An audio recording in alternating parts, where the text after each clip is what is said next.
Kita hari ini telah pun bersama ni dengan dua orang tetamu undangan kita yang akan bicara dengan lebih lanjut lagi mengenai dengan pengalaman urusan haji bagi 1444 Hijriah ya. Ya, dan kalau di sebelah saya bersama saya Mulia Tuan Pangeran Haji Ibrahim dan Pangeran Haji Bakar, iaitu penolong pengurus am Ketua Jabatan Haji dan Umrah, dan juga di sebelah Tuan Pangeran Haji Ibrahim iaitu Yang Mulia Puan Hajah Siti Nur Syadina Sabrina binti Haji Salihuddin, iaitu Pegawai Eksekutif Ketua Division Pemasaran dan juga Acara. Assalamualaikum. Assalamualaikum. Apa khabar? Alhamdulillah. Sihat ya? Alhamdulillah.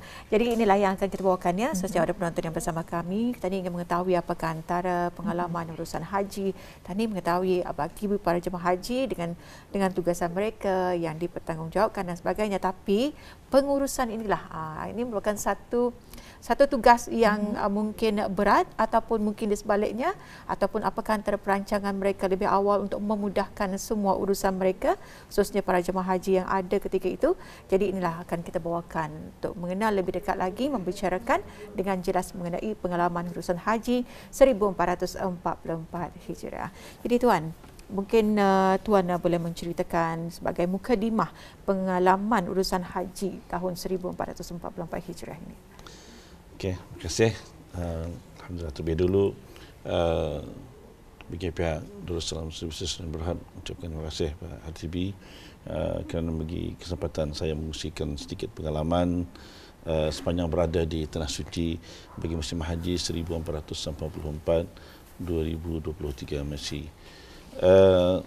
Seperti yang disampaikan tadi, alhamdulillah jemaah negara Bulan Darussalam bagi penerbangan keempat selamat sampai ke negara Bulan Darussalam pada 8 hari bulan Julai 2023 yang lalu, dan alhamdulillah bertepatan dengan hari tersebut juga merupakan ulang tahun 30 tahun penubuhan Darussalam Holdings. Alhamdulillah. Kita panjatkan syukur kepada Allah Subhanahu Wa Taala dengan izin dan rahmatnya juga. Pada tahun ini keseluruhan jemaah haji negara Brunei Darussalam telah dapat menyempurnakan rukun dan wajib haji dengan lancar dan sempurna. Alhamdulillah. Ianya apabila saja Kerajaan Arab Saudi memberi kebenaran pelaksanaan ibadah haji bagi musim haji 1444 2023 kepada semua negara Islam mengikut kuota yang asal sebagaimana sebelum berlakunya penularan pandemik virus COVID-19. Kebenaran ini termasuklah juga alhamdulillah Brunei Darussalam pada tahun ini diberikan 1,000 jemaah haji negara Brunei Darussalam. Tentunya ia memberi impak yang positif alhamdulillah. Tentunya namun setelah beberapa tahun ia diberhentikan sementara oleh kerana dalam bermula 2020 yang lalu dan 2021 dan 2022 Kerajaan Arab Saudi secara langkah permulaan memberi kebenaran hanya untuk 1 juta jemaah. Alhamdulillah jemaah negara Brunei Darussalam diberikan 453 jemaah. Namun tahun ini Kerajaan Arab Saudi memberi sepenuhnya kepada semua negara-negara Islam. Dan tahun ini di dalam jangkaan hampir 3 juta jemaah haji berhimpun di Tanah Suci. Bagi Darussalam Sedang Berhad, Darussalam Services Sedang Berhad, apa yang mencabar pihak pengurusan ialah pada tahun ini alhamdulillah walaupun terdiri pada warga emas, penumpuan diberikan terutama apabila berhadapan dengan kesesakan. Kerana tadi melihat apabila berhadapan dengan para jemaah dari luar negeri semasa tawaf dan sa'i dengan cuaca pada hingga mencecah lebih 40 Celsius, yang mana boleh saja menyebabkan timbul masalah keletihan, pergerakan yang terhad, sehingga permintaan kursi roda pun tahun ini untuk mengerjakan ibadah tawaf dan sa'i meningkat pada kebiasaannya. Alhamdulillah semuanya berjalan dengan lancar. Alhamdulillah juga di kesempatan ini terima kasih kepada Kerajaan Kubah Duli Yang Maha Mulia Perdana Seri Sultan dan Pertuan Negara Brunei Darussalam melalui Kementerian Kesihatan telah banyak membantu dan memudahkan jemaah yang memerlukan bantuan kesihatan sepanjang berada di Tanah Suci. Ini sedikit sebanyak melancarkan urusan pihak pengurusan dengan adanya rombongan perubatan haji yang membawa beberapa orang doktor, nurse serta pegawai kesihatan juga, dan juga penyediaan klinik di hotel. Pada musim haji tahun ini, Darussalam Services membawa dari 1,000 jemaah seramai 744 jemaah mengikuti 3 pakej yang disediakan, yang ditawarkan oleh pihak Darussalam Services. Sementara penginapan di Kota Madinah dikumpul dalam satu hotel. Manakala apabila di Mekah, para jemaah dibahagikan kepada 4 buah hotel di Mekah mengikut pakej yang telah dipilih, dan seramai 16 orang pegawai petugas haji dari negara Brunei Darussalam, terdiri pada pegawai dan kekitangan Darussalam Services, dan juga dibantu dengan beberapa orang pegawai agama yang tentunya mereka ini yang bertugas sepenuhnya di Tanah Suci, memeduli kebajikan para jemaah, dan juga memberi tunjuk ajar, ulang kaji dan ceramah dan sebagainya, dan juga membantu di sana beberapa orang mutawif dan mutawifah. Sepanjang keberadaan para jemaah di Tanah Suci, Darussalam Services juga membuka pejabat urus setia di setiap hotel penginapan. Ianya membagi kemudahan kepada jemaah juga yang berhasrat mengikuti perkhidmatan-perkhidmatan yang disediakan. Perkhidmatan termasuklah penghantaran kargo, perkhidmatan-perkhidmatan untuk penyembelihan akikah dan korban, dan juga pejuang berbangkit dengan kebajikan jemaah. Ya, alhamdulillah. Alhamdulillah ya. Kita terima sedikit sebanyak mendengarkannya gambarannya mengenai dengan pengalaman urusan haji bagi 1444 Hijrah, dan seterusnya kita akan bersama dengan tetamu kita iaitu Hajah Siti Nur Syahdina Sabrina. Jadi penaja mungkin boleh berkongsi kepada penonton kita apa saja antara aktiviti dan juga program harian yang berada di Madinah ketika itu. Okay, Assalamualaikum warahmatullahi wabarakatuh. Semasa di Madinah, ianya merupakan destinasi penempatan awal untuk para jemaah haji negara Brunei Darussalam, sebagai satu pengalaman yang indah bagi jemaah haji apabila para jemaah diberi sambutan istimewa di hotel-hotel penginapan sejurus saja tiba di Kota Madinah dengan selawat dan marhaban. Dan sepanjang berada di Kota Madinah, di samping rutin harian mengerjakan solat 5 waktu di Masjid An-Nabawi, para jamaah juga diberi berbagai pengisian termasuk sesi ceramah dan ulang kaji serta taklimat pengurusan di samping beberapa siri ziarah sekitar Kota Madinah. Ianya termasuklah menziarahi makam Rasulullah SAW, ziarah Raudah dan tempat-tempat yang bersejarah di Kota Madinah. Dan bagi para jemaah yang pertama kali menjejakkan kaki di Tanah Suci, ianya merupakan satu pengalaman yang setentunya menimbulkan perasaan sayu, lebih-lebih lagi apabila berada di Raudah dan menziarahi makam Rasulullah SAW, sehingga menggamit perasaan rindu, inginkan ke sana lagi sekali. Ya.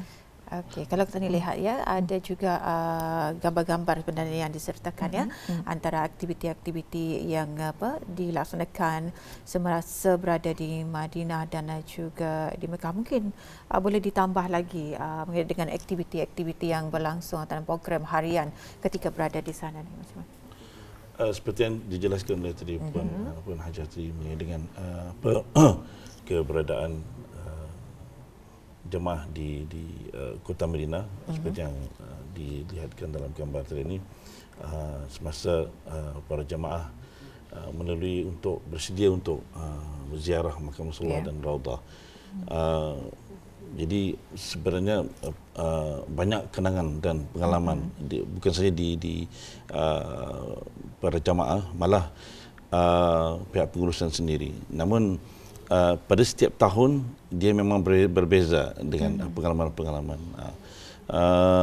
Perjalanan awal rukun dan wajib haji bermula dengan keberangkatan ke Makkah. Jadi untuk mengerancangkan ibadah haji ini, jadi bagi memastikan ianya berjalan lancar, sebelum keberangkatan beberapa sisi berbincangan dan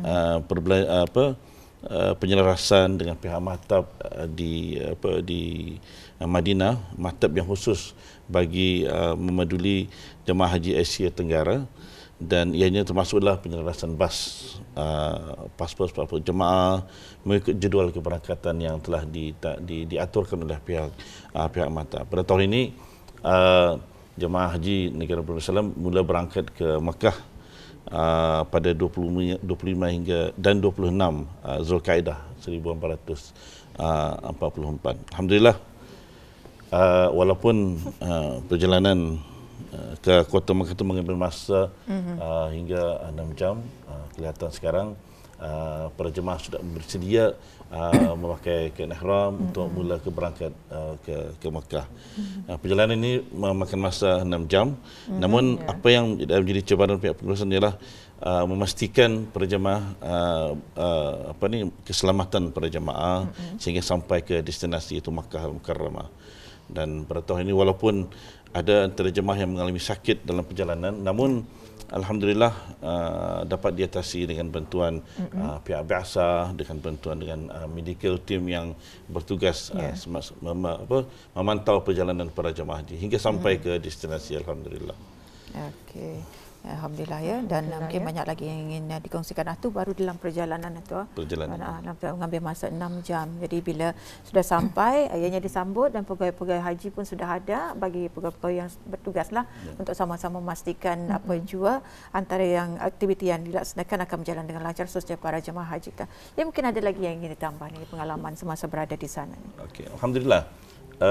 Sejurus saja para jemaah tiba di Kota Makkah akan melalui beberapa checkpoint yang ditentukan oleh pihak kerajaan Arab Saudi bagi memastikan pasport dan para jemaah yang mengikuti perjalanan dan bas yang sudah ditentukan. Jadi sejurus saya selesai, para jemaah dibawa terus ke hotel penginapan masing-masing, dan alhamdulillah disambut oleh pihak biasa, pihak maktab dan juga pengurusan di sana yang sudah menunggu lebih awal berada di Kota Makkah. Sofina boleh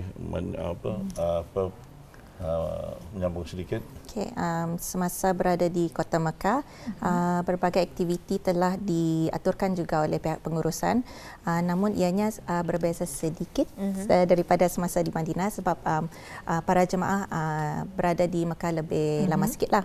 So di Mekah beberapa sesi ulang kaji dan ceramah telah diadakan di samping aktiviti tahsin Al-Quran bersama pegawai agama yang bertugas pada masa itu, dengan penumpuan persiapan untuk wukuf di Arafah dan mabit di Mina yang merupakan kemuncak haji, dan memastikan perjalanan masyair itu teratur dan selaras dengan sebarang perubahan serta perubahan peraturan dari masa ke semasa dari pihak kerajaan Arab Saudi. Pihak pengurusan telah menyediakan taklimat pergerakan dan persiapan untuk ke Arafah dan Mina. Sementara menunggu hari kemuncak haji, para jemaah juga berpeluang mengerjakan harian, rutin harian, mengerjakan solat 5 waktu di Masjidil Haram, dan juga beberapa siri lawatan di tempat bersejarah di Kota Mekah, dan juga beberapa ulang kaji dan ceramah daripada guru-guru agama kita bagi memastikan para jemaah bersiap sedia untuk mengerjakan ukuf. Tahun ini alhamdulillah ukuf di Arafah jatuh pada hari Selasa 27 Jun 2023 bersamaan dengan 9 Zulhijjah 1444. Dan alhamdulillah tahun ini para jemaah mula bergerak pada pagi 9 Zulhijjah itu jam 6 pagi, walaupun para jemaah terpaksa bersiap sedia jam 5 pagi sudah bersiap sedia, namun dengan semangat yang ada alhamdulillah ujiannya berjalan dengan lancar, walaupun cuaca pada masa itu saya tak silap mencecah hingga 48 Celsius. Wow, 48 panas. 48 panas. Memang para jemaah sudah dinasihatkan lebih awal. Seminggu sebelum wukuf di Arafah, para jemaah sudah dinasihatkan untuk bersiap-siap sedia menjaga kesihatan untuk hari keberangkatan. Kerana perjalanan masyair ini perjalanan makan masa 4 hari, iaitu perjalanan Muzdalifah, wukuf di Arafah, seterusnya ke Muzdalifah dan seterusnya balik semula ke Mekah mengerjakan tawaf dan sa'i ifadah, serta balik semula ke Mina untuk mabit di Mina. Ia dalam untuk mengerjakan lontaran jamarat.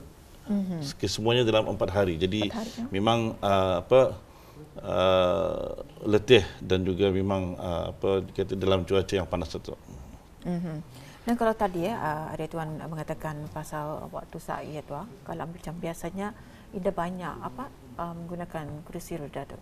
Oleh kerana keadaan cuaca yang panas, jadi ianya macam memerlukan lebih banyak, ataupun memang keadaan kesihatan mereka dalam keadaan cuaca yang panas ketika tu memang mencabarlah. Ya, memang mencabar. Kalau kita melihat bandingkan cuaca di negara Brunei Darussalam dengan cuaca amat berbeza. Jadi bukan saja di kalangan jemaah negara Brunei Darussalam, malah negara-negara lain juga yang umur warga-warga emas dalam keadaan lautan manusia yang ramai dan berhimpit. Jadi mungkin saja susah untuk bergerak.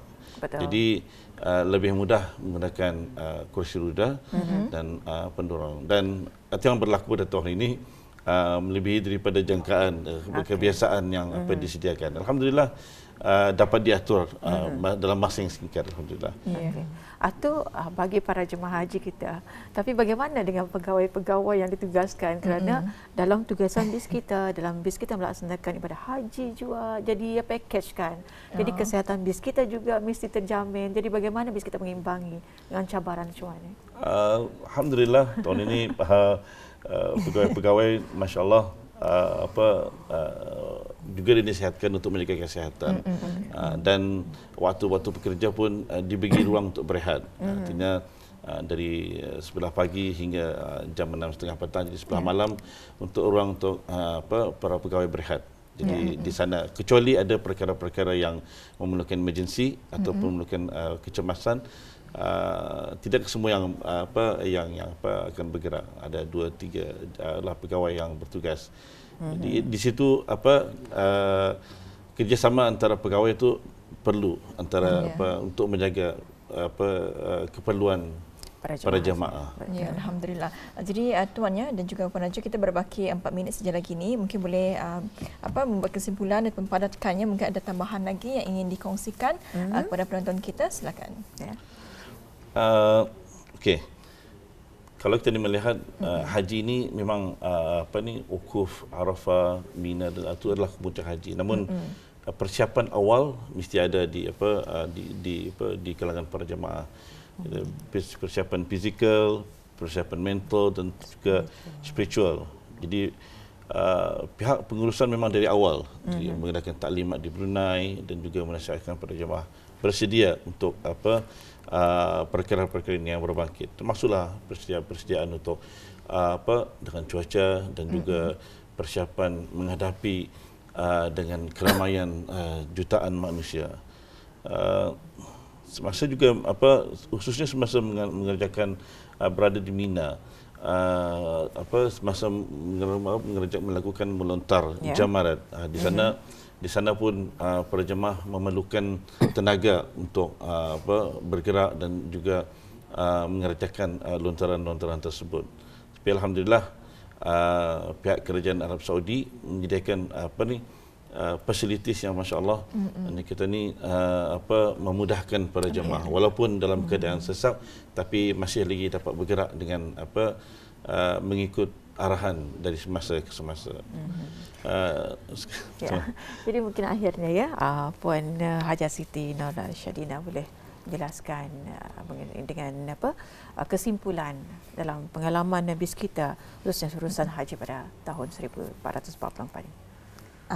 Sejajar dengan objektif penubuhan syarikat Darussalam Holdings Sdn Bhd melalui anak syarikatnya Darussalam Services Sdn Bhd adalah untuk memberikan perkhidmatan yang selesa ke arah kesempurnaan menunaikan ibadah haji dan umrah kepada rakyat dan penduduk negara Brunei Darussalam. Pihak pengurusan Darussalam Services dengan penuh iltizam pada setiap tahun merancang beberapa strategi dan pelan tindakan sebagai usaha berterusan untuk memberikan perkhidmatan serta layanan yang baik sebaik mungkin untuk menepati kehendak dan jangkaan para jemaah. Dan apa yang penting lagi adalah niat dan sentiasa berdoa ke arah kebaikan dan kelancaran pengurusan Duyufur Rahman.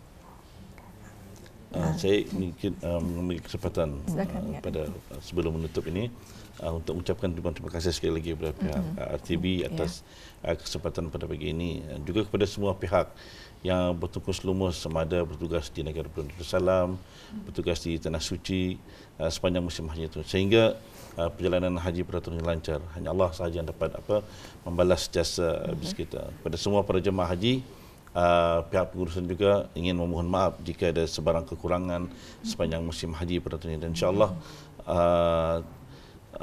pihak pengurusan mengucapkan terima kasih atas kerjasama yang padu dari pihak jemaah haji, dan juga selamat balik ke negara Brunei Darussalam dengan berjumpa keluarga dan semoga mendapat dikurniakan haji yang mabrur. Alhamdulillah.